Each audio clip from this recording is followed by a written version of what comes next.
Welcome to Roleplaying History, the podcast where we explore the history of role-playing games. I'm Wayne Davis, and I'll be your guide for today's tour.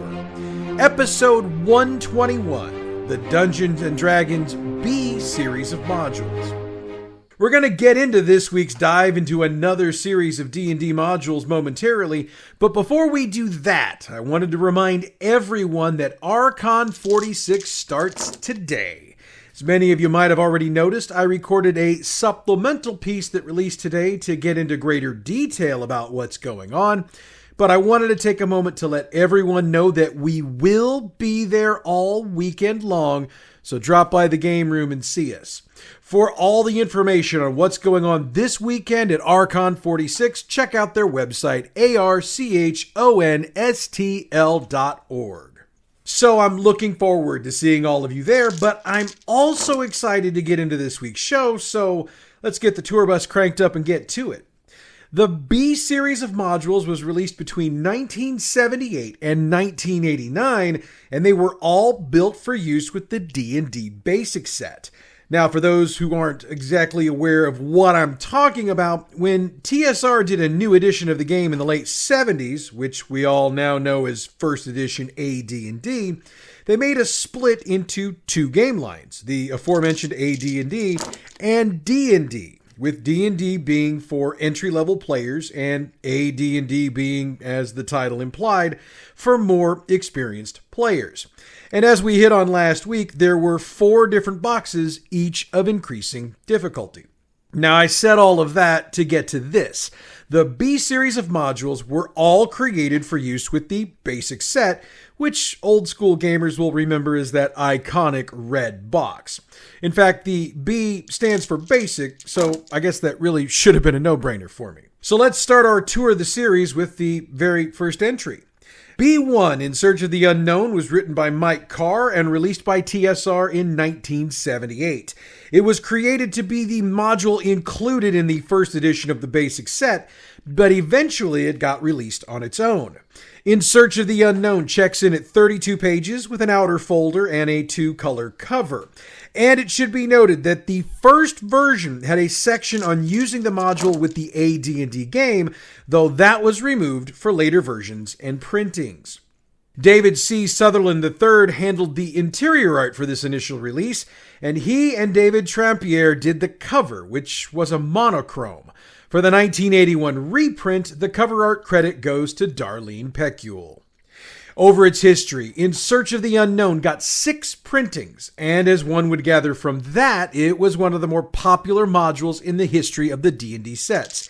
And fun fact, the copyright on that first printing is noted as 1979, but it had actually been released the year before. That's one of those TSR quirks that seems to pop up from time to time. Also, if you caught last week's show, I mentioned the limited edition 10th anniversary box that TSR released in 1984. In Search of the Unknown was one of the modules chosen for inclusion in that set. And one more piece of historical background here before we move on. You might remember me talking about this during both the TSR and D&D shows I did, 2 years ago. But for those who might have missed it, well, first off, you need to check them out in the archives.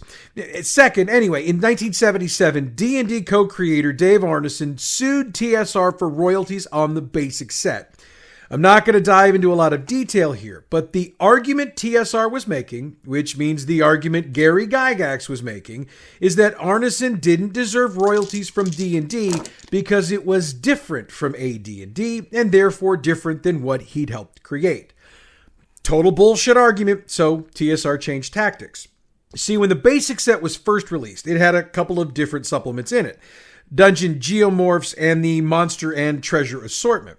When Arneson sued the company and their initial argument didn't work, they took those out and started including In Search of the Unknown.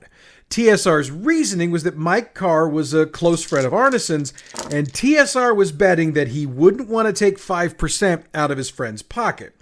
For the record, a 5% royalty on the entirety of the basic set is what Arneson was suing for.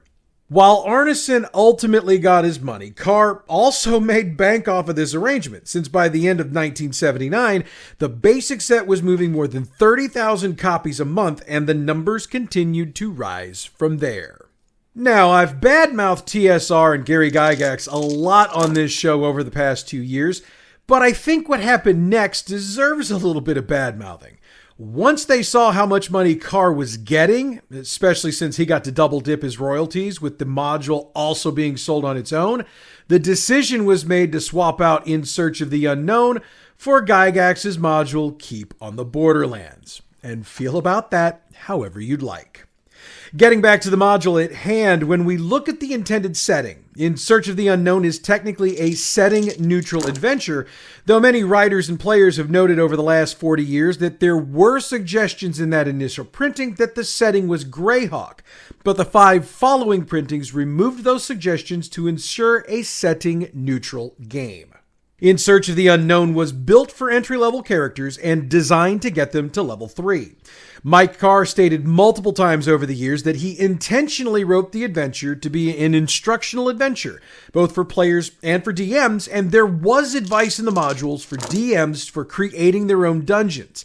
Not a lot of advice, but enough to get the ball rolling. One example of the advice given to DMs is the fact that DMs were allowed, and encouraged, if I'm being honest, to add their own monsters and treasures to the adventure. When you take a more in-depth look at the module, you notice just how novice-targeted it is. There's a rather lengthy introduction that lays out how the adventure works and gives both players and DMs some tips for playing it. In fact, there are 48 pre-generated first-level characters included so that newbies could just grab a character sheet and start playing. The DMs also got a chance to get their feet wet in the creative aspects, as there were a number of unkeyed rooms and caves that they could fill in with their own options, and there were tables provided to help with that move. So we've talked history. What's the adventure about? I'm glad you asked. The idea is that a long time ago, but not in a galaxy far, far away, 2 wealthy adventurers built a hidden complex they named the Caverns of Quakitan. I think I got that pronunciation right. They used it as their base of operations from which they could do whatever they wanted and needed to do while avoiding those pesky members of civilization that might ask questions they didn't want to answer. By the start of the adventure, they're long since gone, and the players have heard rumors about those caverns, and the text provides a list of rumors, with the idea being the DM can decide which characters know which ones, if any of them. The adventure as a whole is pretty straightforward from there. The group makes their way to the cavern, explores their way through it, dealing with the monsters and picking up treasure along the way, and it ends with them finding the level where the 2 creators of the facility lived, which provides for more treasure and trap challenges for the group to overcome. Again, a pretty straightforward adventure for brand new players and DMs. Don Turnbull reviewed it for the June-July 1979 issue of White Dwarf magazine. He gave it an overall rating of 9 out of 10 and complimented it for its, quote, excellent format, for instance, and the comprehensive way in which the scenario is introduced. TSR's high quality has not been in any way compromised, end quote. His one major complaint was that the module uses Roman numerals as references, as he noted, quote, ordinary numbers do the job much better, end quote. 1979 brought the release of Module B2, The Keep on the Borderlands. Written by Gary Gygax, it had cover art from Jim Roslov and interiors from Errol Otis. And much like In Search of the Unknown, it was available as a solo release as well as in the basic set, which it was included in from 1979 to 1982. Its initial printing also noted that it could be modified to be used with AD&D, though again, that note was removed from all subsequent printings. Now, the Keep on the Borderlands has a very interesting print history. I mentioned last week that it was a part of the limited edition 10th anniversary box TSR did in 1984, and by 1985 it was basically out of print, but it is the module that refused to die. Pieces of the adventure made their way into the 1985 super module, B1 through 9, In Search of Adventure, though it was pretty much just the Caves of Chaos that were included. The original full version was also reprinted and included in the Dungeons & Dragons Silver Anniversary Collector's Edition box set that was released in 1999 for the 25th anniversary. But we have to note that there were some subtle adjustments made for that release in order to make it a must-have. You know, for the collectors out there.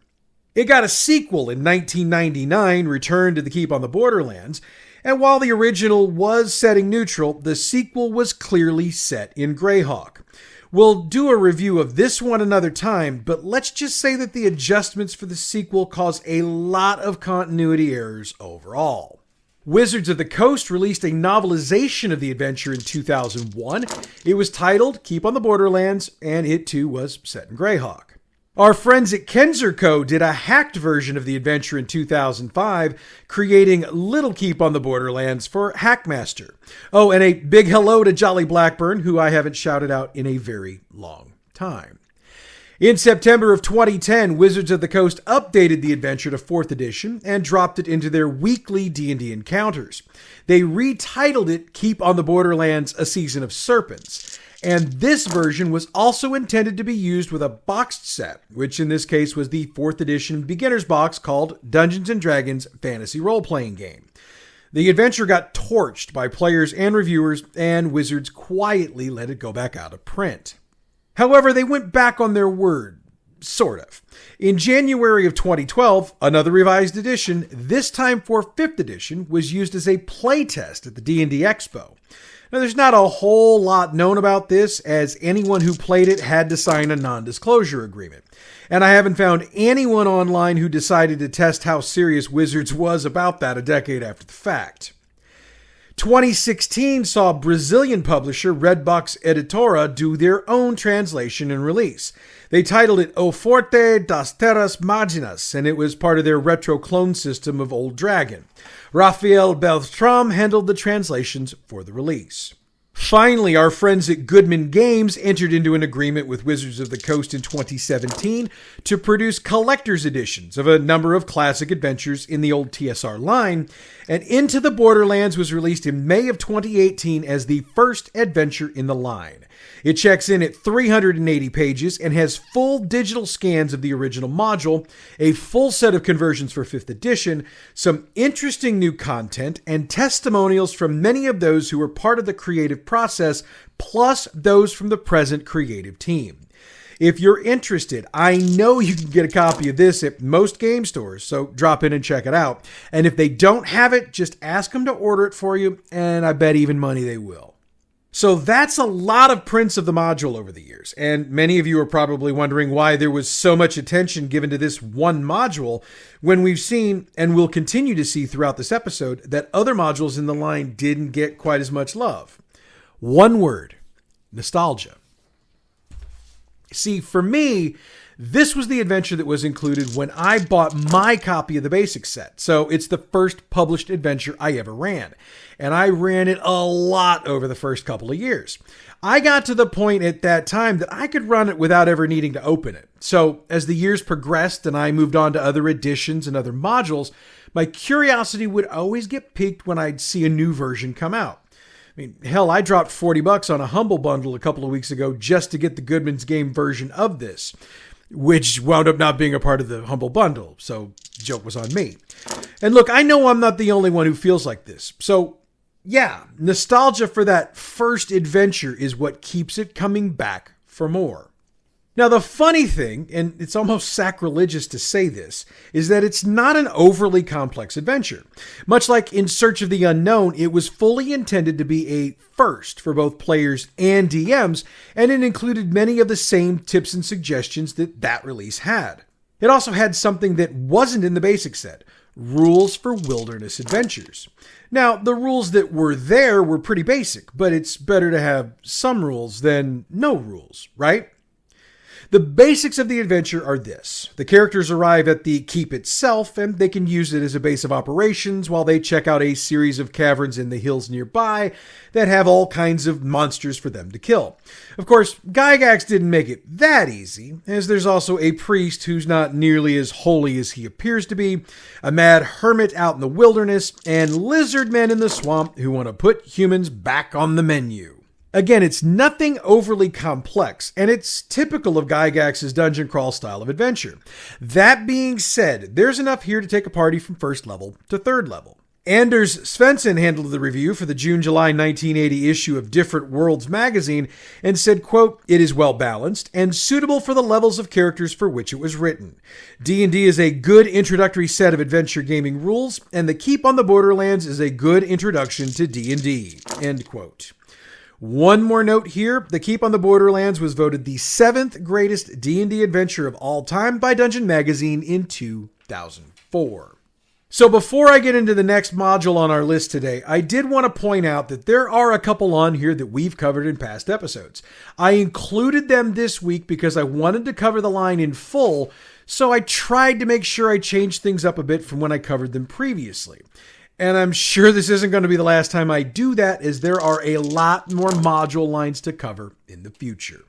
Also, moving forward this week, we're going to assume the adventure was written for characters level 1 through 3, unless I state otherwise, as that was the target for pretty much all these modules. Next up is a module that came with a bit of controversy, at least at first. B3 Palace of the Silver Princess is the module in question, and I have to get into the history of the release before I give out any more information. In 1980, the only woman in TSR's design department, Jean Wells, drew the assignment to create an adventure for the B series of modules. It was noted both internally and externally that this would be the first TSR adventure created by a female designer, and Wells took her assignment seriously. She worked almost hand in hand with her editor, Ed Sollers, to make sure every decision she made concerning the module would meet the standards expected. She also followed Mike Carr's example from In Search of the Unknown and left some areas of the module unfinished so that DMs could fill them in themselves. Again, we're talking about a series of modules for new players and DMs, so this was a positive thing. In a 2010 interview she did for Save or Die, she explained, quote, "I was trying to show the players that there was more to a dungeon than just the building. I didn't complete the palace, trying to show them this map could be a mini base map for their game. The players could discover the part of the dungeon that had been caved in, and it wasn't any longer, and the DM could expand on it." End quote. So far, so good, right? Well, here's where things begin to go to shit. Towards the end of the editing process, Wells noticed that some of the artwork wasn't what she'd expected it to be. Errol Otis had taken the three-headed monsters she'd created and called Ubus and instead made them hermaphrodites with the heads of TSR staffers. She wanted to change it, but she was informed that it was too late to do so due to the printing delays it would cause. And that's where the proverbial rubber met the road. The night before release day, somebody in the upper management of TSR got a look at the artwork in the module and got pissed. Who that was and exactly what it was that got to them has been a matter of conjecture for more than 40 years, but there are two pieces that seem to have been the culprits, at least according to various TSR employees who've spoken about it over the years.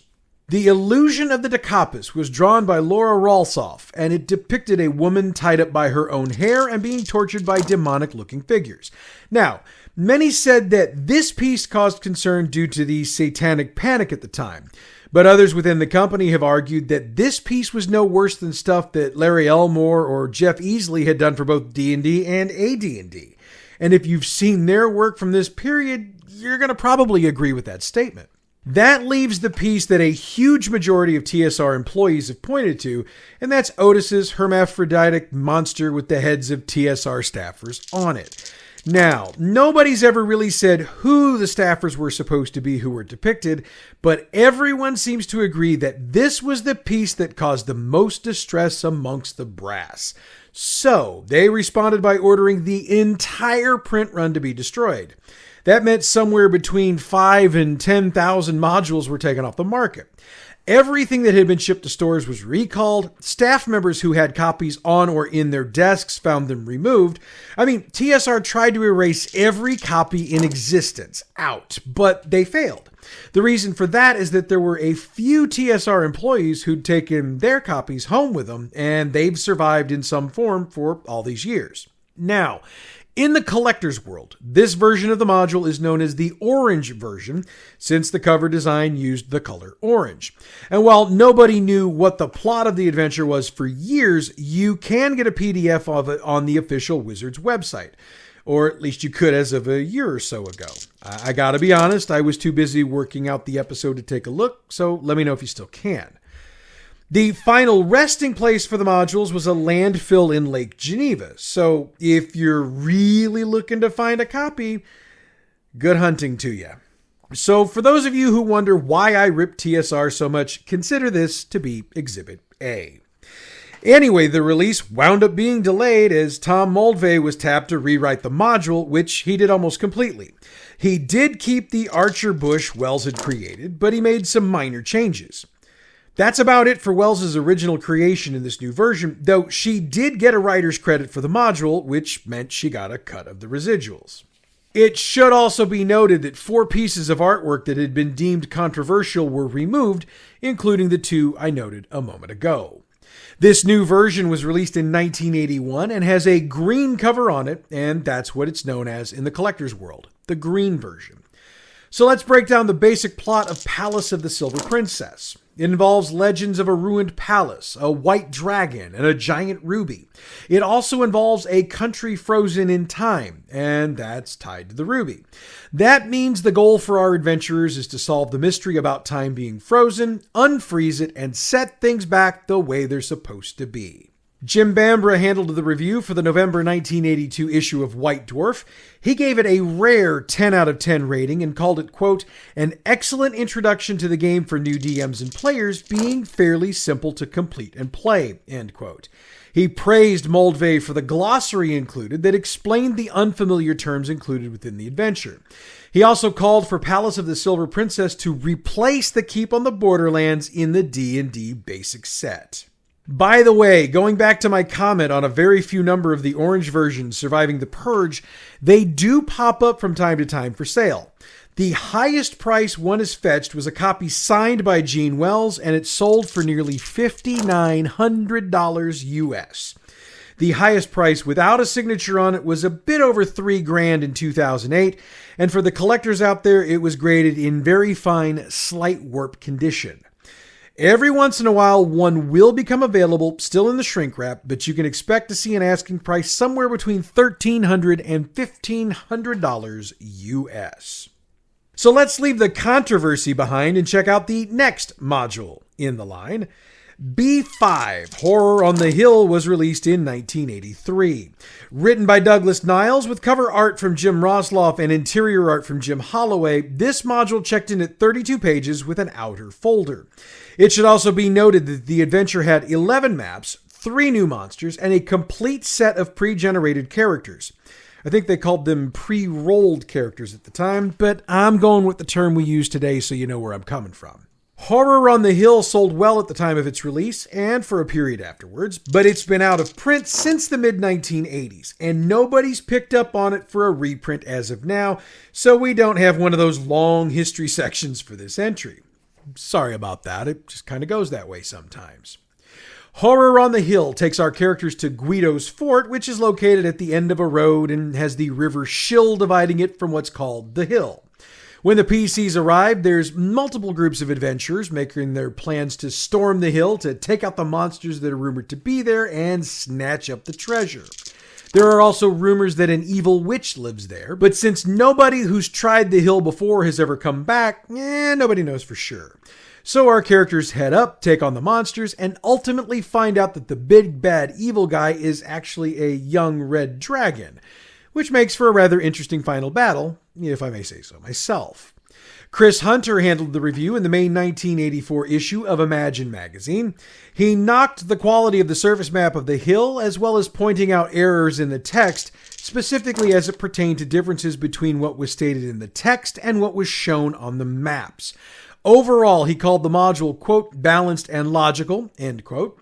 In conclusion, he stated, quote, apart from the hill map and the awful title, Horror on the Hill is a worthwhile addition to the basic scenario range, end quote. Next up is B6, The Veiled Society.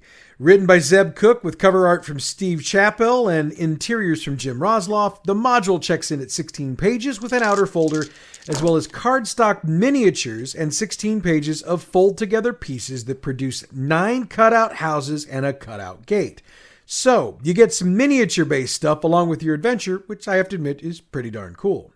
While the plot of the adventure is pretty basic, the opportunities for deep roleplay separate the Veiled Society from the majority of the rest of the entries on today's show. The entire adventure takes place in the city of Specularum and finds the group investigating a murder to figure out which of the three rival factions in the city are responsible.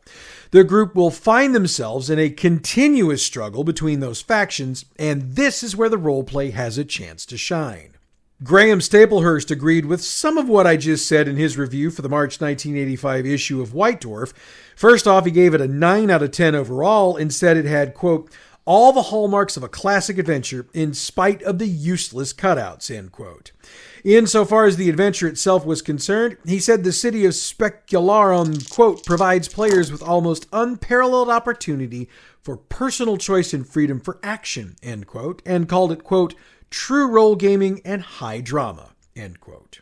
Rahasia is the next module on our list. Designated B7, it was originally written by Laura Hickman and published by Daystar West Media in 1979 as a 32-page adventure booklet. For those who missed my 4-episode run on the best modules of all time, I noted this in that episode, though the entry was for a different module. Daystar was the publishing company owned by Tracy Hickman, and it published less than 200 copies of this adventure. So when the Hickmans were ultimately forced to shut down Daystar and work for TSR, they brought Rahasia with them. They rewrote it from the original, and TSR published it in 1983 under the code RPGA1. This version checked in at 16 pages with an outer folder and is considered to be a collector's item, as it was only available to members of the Role-Playing Guild of America. In 1984, TSR once again had the Hickmans revise Rahasia, only this time they also had them work up Black Opal Eye, which had been the module coded RPGA2. The two were combined and released under the B7 designation in 1984. This version checked in at 32 pages with an outer folder. Jeff Easley did the cover art while Tim Truman worked with Easley on the interiors.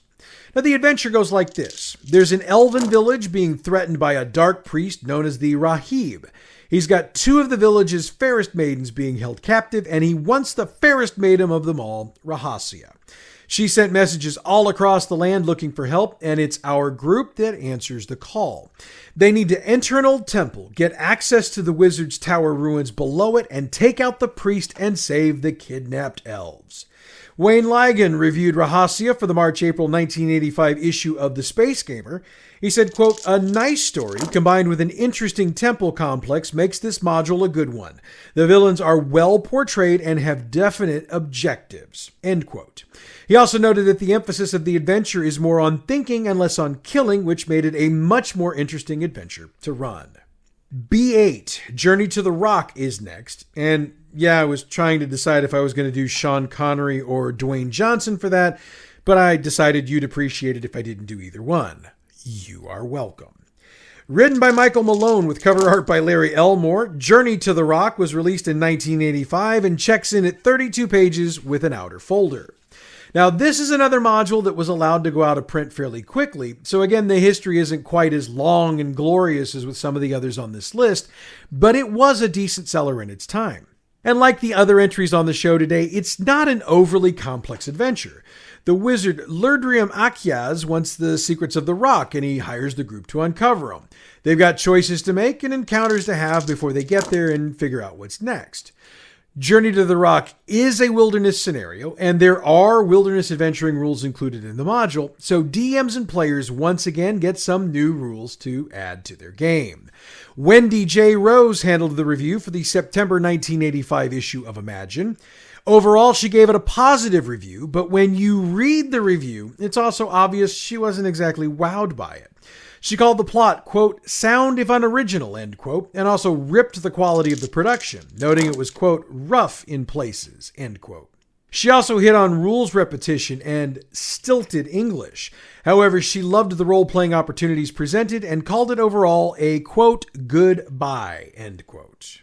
We're up to B9, and that designation goes to Castle Caldwell and beyond. Written by Harry W. Knuckles with cover art from Clyde Caldwell and interior art from Doug Watson, it checked in at 32 pages when it was published in 1985. Castle Caldwell and Beyond is rather unique in the B-Series, as rather than being one longish adventure, it's actually 5 short scenarios, and only 2 of those are connected. The other 3 are intended to be standalone.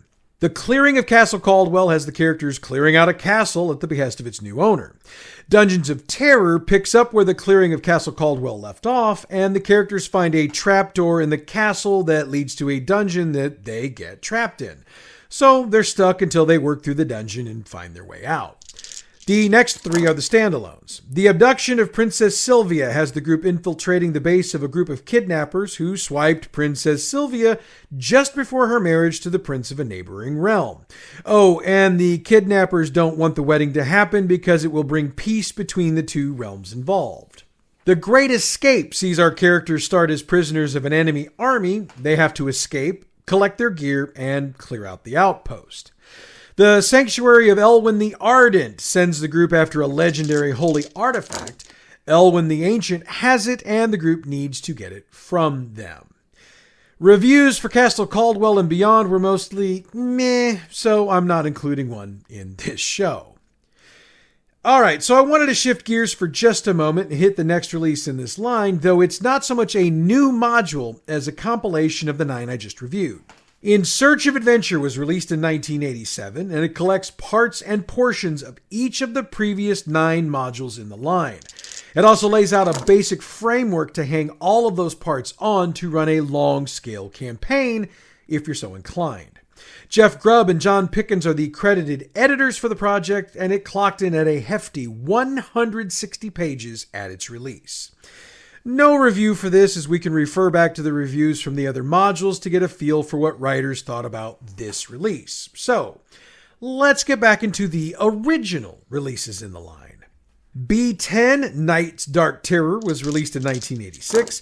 Written by Jim Bambra, Graham Morris, and Phil Gallagher, it was a 64-page booklet, a map, and a cardstock counter sheet contained within 2 outer folders. It should be noted that the creative team for Night's Dark Terror came out of the TSR UK office, and it's the only module in this line to come out of the UK. It's also the only module in the line to be for groups level 2 through 4. The reasoning for that is that the creators considered it to be a special basic expert transition module, which could be used to move characters from the basic set to the expert set. Brian Williams handled the cover art, while Helen Bedford got the duties for the interiors. Night's Dark Terror is another wilderness scenario, and it has our group of intrepid adventurers working down a river, then up through the mountains, covering about 20,000 square miles during their travels, and have the Iron Ring Secret Society giving them hell throughout. 11 new monsters were included in the module, and new rules for handling weather were provided in the book as well. Lawrence Schick has the most concise review I found, and his words summarize what the majority of the others had to say. In his 1991 book, Heroic Worlds, he stated the adventure is, quote, an outstanding wilderness scenario that bridges the gap between the D&D basic and expert rules, end quote. We've got 3 more items in the B series, so let's keep rolling. B11, King's Festival, was released in 1989. Written by Carl Sargent, with cover art from Clyde Caldwell and interior art from Valerie Valhasek.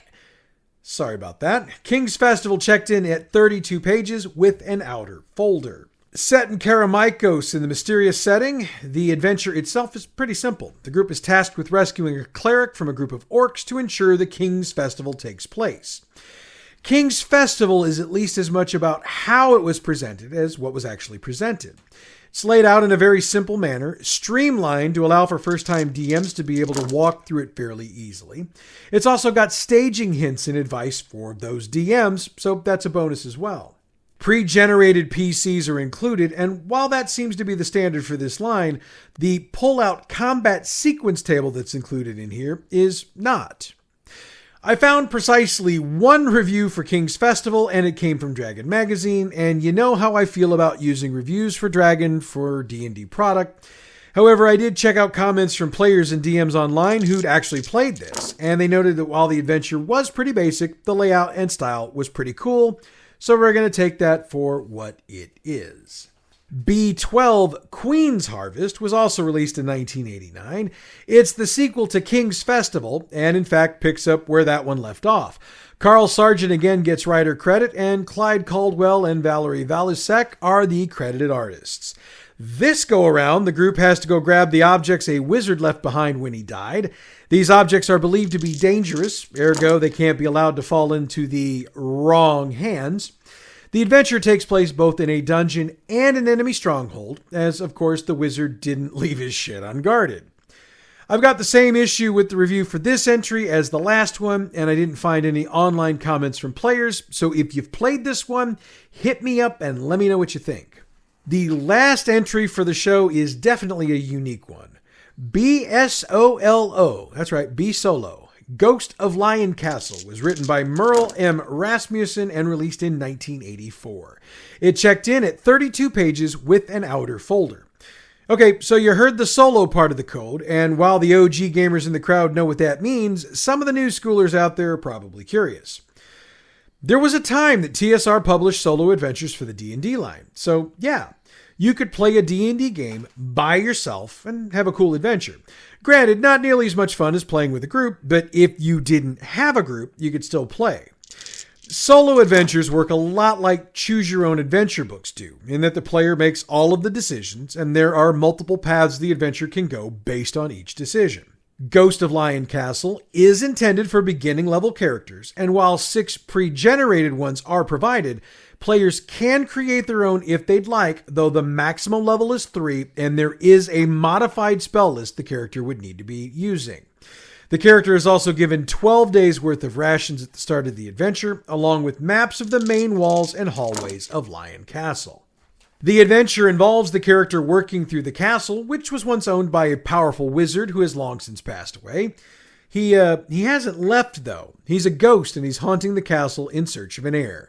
So the character has to outthink and outwit the ghost, plus get out of the castle in order to succeed.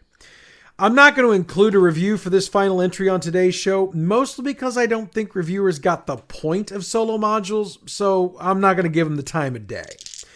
So with that, we've come to the end of today's tour. So next week, you know what? I think we'll do another line of D&D modules next week. And the reason for that is that I'd had 3 lines I was researching for this week's show, and I used most of this week getting ready for Archon. So 1 more week of modules, and you'll find out what series we're covering next time. In the meantime, check out Bad GM's campaign Build Along. Our Fallout game is coming right along, though this week we're just about at the point where the big bad evil person for the campaign is about to become apparent, and their group's going to have a lot of work to do.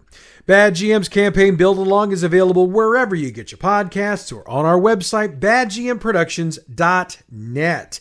The music we use for this show comes from Pixabay.com. Check them out for all your license-free, royalty-free music needs. Roleplaying History is a production of Bad GM Productions. We're all over social media, so check out the info box for this episode or the website badgmproductions.net. So, for those coming to Archon 46, I'll see you at some point this weekend. For everybody else, I'll catch you next week when we break down more D&D modules. Until then, I'm Wayne Davis, and you're Role-Playing History.